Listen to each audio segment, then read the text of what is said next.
ನಡೀತಾ ಇದೆಯಂತೆ. ಮೇ 2ರಂದು ಸಚಿವ ಸಂಪುಟ ಸಭೆಯೇ ನಡೆಯಲ್ವಾ?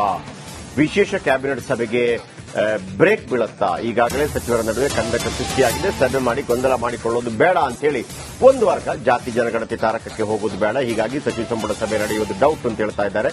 ರಿಪಬ್ಲಿಕರಣಕ್ಕೆ ಉನ್ನತ ಮೂಲಗಳ ಮಾಹಿತಿ. ಬಹುಶಃ ನನಗೆ ಅದರ ಬಗ್ಗೆ ಕೂಡ ಕೆಲವು ಡೌಟ್ ಇದೆ. ಯಾಕಂದ್ರೆ ಸಿದ್ದರಾಮಯ್ಯ ಒಂದು ಮಾತನ್ನು ಹೇಳಿದ್ರು, ನೀವು ಹೇಳ್ದಂಗೆ ಯಾವ ಅಂತದ್ದು ಏನು ಆಗಲಿಲ್ಲ, ನಾವು ಕೇವಲ ಏನು ಅವುಗಳನ್ನ ಸಚಿವರಿಗೆ ಕೊಟ್ವಿ, ನೀವಿದನ್ನ ಮಾಹಿತಿ ಕೊಡಿ ಅಂತ ಅಂದ್ಬಿಟ್ಟು ಪರಮೇಶ್ವರ್ ಮಾತಾಡಿದ್ದಾರೆ ಅಂತ ಕೇಳಿಸ್ಕೊಳ್ಳಿ. ಮೊದಲೇ ಅವರು ವಿರೋಧ ಪಕ್ಷದವರು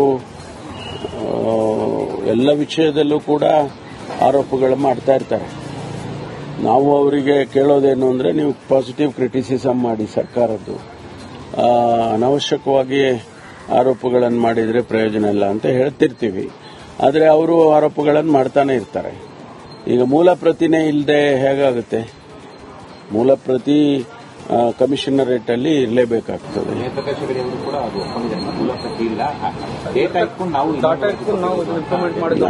ನನಗೆ ಅದು ಗೊತ್ತಿಲ್ಲ, ಬಟ್ ಮೂಲ ಪ್ರತಿ ಇರಲೇಬೇಕಲ್ಲ. ನಾವು ಚರ್ಚೆ ಮಾಡುವಂತ ಸಂದರ್ಭದಲ್ಲಿ ಕ್ಯಾಬಿನೆಟ್ ಅಲ್ಲಿ ಬಹುಶಃ ಇದನ್ನೆಲ್ಲವನ್ನು ಗಮನಿಸ್ತೇವೆ, ಇವರ ಆರೋಪಗಳನ್ನೆಲ್ಲ ಗಮನಿಸ್ತೇವೆ ನಾವು. ಯಾಕೆಂದ್ರೆ ಇದು ಬಹಳ ಗಂಭೀರವಾದಂಥ ಆರೋಪನೆ.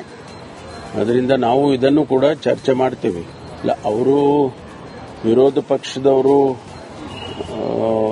ಎಲ್ಲ ವಿಷಯದಲ್ಲೂ ಕೂಡ ಆರೋಪಗಳು ಮಾಡ್ತಾ ಇರ್ತಾರೆ. ನಾವು ಅವರಿಗೆ ಕೇಳೋದೇನು ಅಂದ್ರೆ, ನೀವು ಪಾಸಿಟಿವ್ ಕ್ರಿಟಿಸಿಸಮ್ ಮಾಡಿ ಸರ್ಕಾರದ್ದು. ಇಲ್ಲ, ಅದು ಸದನ, ಅದು ಕ್ಯಾಬಿನೆಟ್ ಅಲ್ಲಿ ಬಹಳ ದೊಡ್ಡ ಚರ್ಚೆ ಆಯಿತು, ಬೈದ್ರು ಮತ್ತು ಹಿಂಗೆಲ್ಲ ಬಂತದು ಸುದ್ದಿ ಬೇರೆ. ಆರಂಭದಲ್ಲಿ ಅದು ಎರಡು ವರ್ಗ ಆಗಿದೆ ಅಲ್ಲಿ. ಒಂದು, ಇದು ಜನಗಣತಿ ಜನಗಣತಿ ಜನಗಣತಿ ಅಂತ ಆಗ್ತಾ ಇದೆ. ಜನಗಣತಿ ನಮ್ಮಲ್ಲಿ ಕಡಿಮೆ, ನಮ್ಮಲ್ಲಿ ಸಿದ್ದರಾಮಯ್ಯ ಟೀಮ್ ಹೇಳ್ತಿರೋದು ಜನಗಣತಿ ಅಲ್ಲಪ್ಪ, ಜನಗಣತಿ ಅಲ್ಲ, ಆರ್ಥಿಕ ಸಾಮಾಜಿಕ ಶೈಕ್ಷಣಿಕ ಇದುವೇ, ಇದು ಇವತ್ತಲ್ಲ ನಾಳೆ ಬಹಳ ಪವರ್ಫುಲ್ ಆಗಿ ಆಗೇ ಆಗತ್ತೆ ಅಂತೇಳಿ.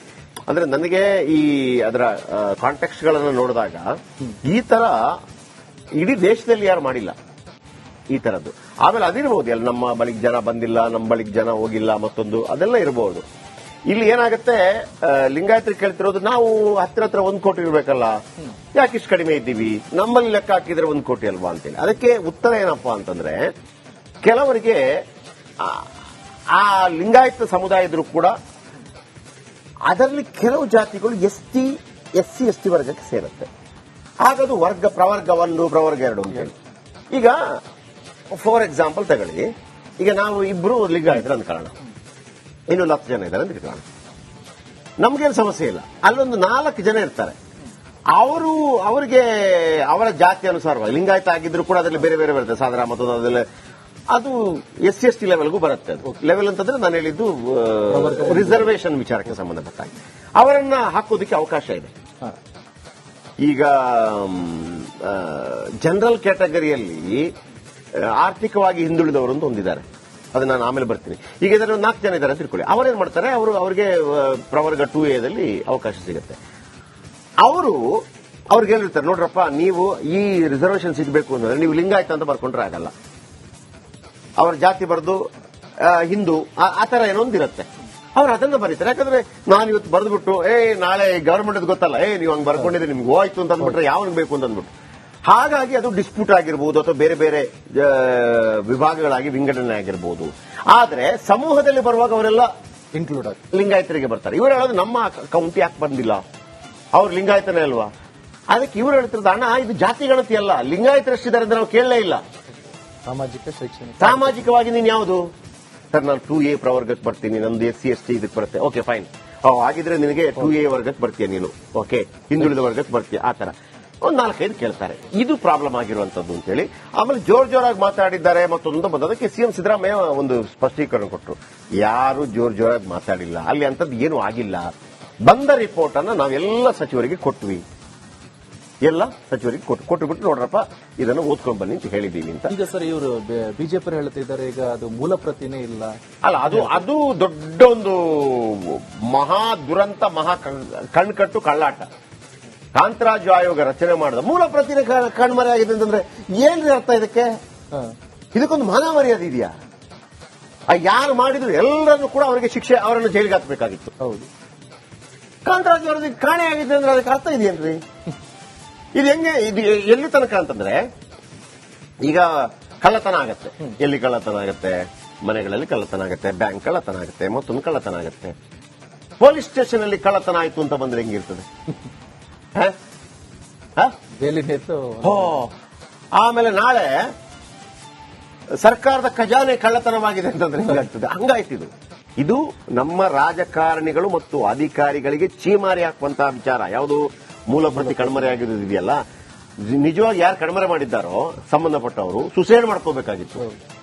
ಸುಸೈಡ್ ಅಂತಂದ್ರೆ ಕೆಲವರು ಹೇಳ್ತಾರಲ್ಲ, ಈಗ ಮೊದಲೆಲ್ಲ ಒಂದು ರೈಲ್ವೆ ಡಿಪಾರ್ಟ್ಮೆಂಟ್ ರೈಲ್ವೆ ಆಕ್ಸಿಡೆಂಟ್ ಆದ್ರೆ ಮಂತ್ರಿಗಳು ರಾಜೀನಾಮೆ ಕೊಡ್ತಾ ಇದ್ರು.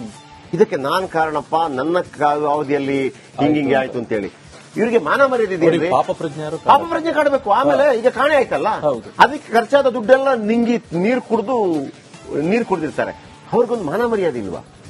ನಾನು ಯಾವ್ದಕ್ಕಾಗಿ ದುಡ್ಡು ತಗೊಂಡ್ನೋ, ನಾನು ಯಾವ್ದಕ್ಕಾಗಿ ಸಂಬಳ ತಗೊಂಡ್ನೋ, ನಾನು ಯಾವ್ದಕ್ಕಾಗಿ ಟೀ ಕುಡಿದ್ನೋ, ಕಾಫಿ ಕುಡಿದ್ನೋ, ಓಡಾಡಿದ್ನೋ, ಈ ಒಂದು ವರದಿಗಾಗಿ. ಆ ವರದಿಯ ಕಾರಣ ಆಯ್ತು, ವರದಿ ಲೆಕ್ಕ ಇಲ್ಲ, ನಾನ್ ದುಡ್ಡು ತಿಂದೆ. ಭಿಕ್ಷೆ ಬೇಡಕ್ಕಾಗಲ್ವೇನ್ರಿ ನಿಮಗೆ? ತೂ ತೂ ತೂ ತೂ ತೂ. ಬನ್ನಿ, ಇದರ ಬಗ್ಗೆ ಒಂದು ಸ್ಪೆಷಲ್ ರಿಪೋರ್ಟ್ ನೋಡ್ಕೊಂಬನ್ನಿ. ಇತ್ತಾ ಇದೆಯಂತೆ, ಮೇ 2ರಂದು ಸಚಿವ ಸಂಪುಟ ಸಭೆಯೇ ನಡೆಯಲ್ವಾ?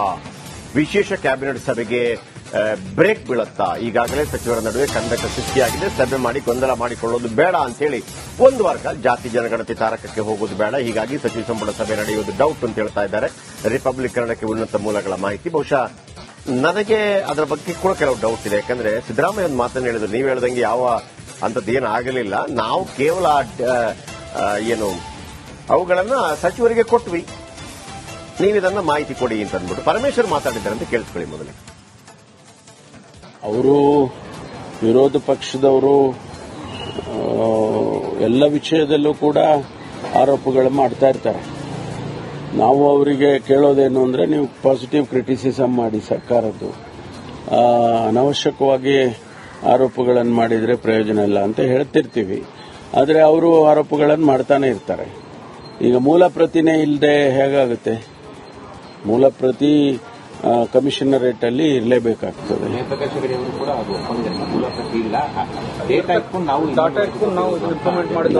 ನನಗೆ ಅದು ಗೊತ್ತಿಲ್ಲ, ಬಟ್ ಮೂಲ ಪ್ರತಿ ಇರಲೇಬೇಕಲ್ಲ. ನಾವು ಚರ್ಚೆ ಮಾಡುವಂತ ಸಂದರ್ಭದಲ್ಲಿ ಕ್ಯಾಬಿನೆಟ್ ಅಲ್ಲಿ ಬಹುಶಃ ಇದನ್ನೆಲ್ಲವನ್ನು ಗಮನಿಸ್ತೇವೆ, ಇವರ ಆರೋಪಗಳನ್ನೆಲ್ಲ ಗಮನಿಸ್ತೇವೆ ನಾವು. ಯಾಕೆಂದ್ರೆ ಇದು ಬಹಳ ಗಂಭೀರವಾದಂಥ ಆರೋಪನೆ. ಅದರಿಂದ ನಾವು ಇದನ್ನು ಕೂಡ ಚರ್ಚೆ ಮಾಡ್ತೀವಿ. ಇಲ್ಲ, ಅವರು ವಿರೋಧ ಪಕ್ಷದವರು ಎಲ್ಲ ವಿಷಯದಲ್ಲೂ ಕೂಡ ಆರೋಪಗಳು ಮಾಡ್ತಾ ಇರ್ತಾರೆ. ನಾವು ಅವರಿಗೆ ಕೇಳೋದೇನು ಅಂದ್ರೆ, ನೀವು ಪಾಸಿಟಿವ್ ಕ್ರಿಟಿಸಿಸಮ್ ಮಾಡಿ ಸರ್ಕಾರದ್ದು. ಇಲ್ಲ, ಅದು ಕ್ಯಾಬಿನೆಟ್ ಅಲ್ಲಿ ಬಹಳ ದೊಡ್ಡ ಚರ್ಚೆ ಆಯ್ತು, ಬೈದ್ರು ಮತ್ತು ಹಿಂಗೆಲ್ಲ ಬಂತದು ಸುದ್ದಿ ಬೇರೆ. ಆರಂಭದಲ್ಲಿ ಅದು ಎರಡು ವರ್ಗ ಆಗಿದೆ ಅಲ್ಲಿ. ಒಂದು, ಇದು ಜನಗಣತಿ ಅಂತ ಆಗ್ತಾ ಇದೆ. ಜನಗಣತಿ ನಮ್ಮಲ್ಲಿ ಕಡಿಮೆ, ನಮ್ಮಲ್ಲಿ.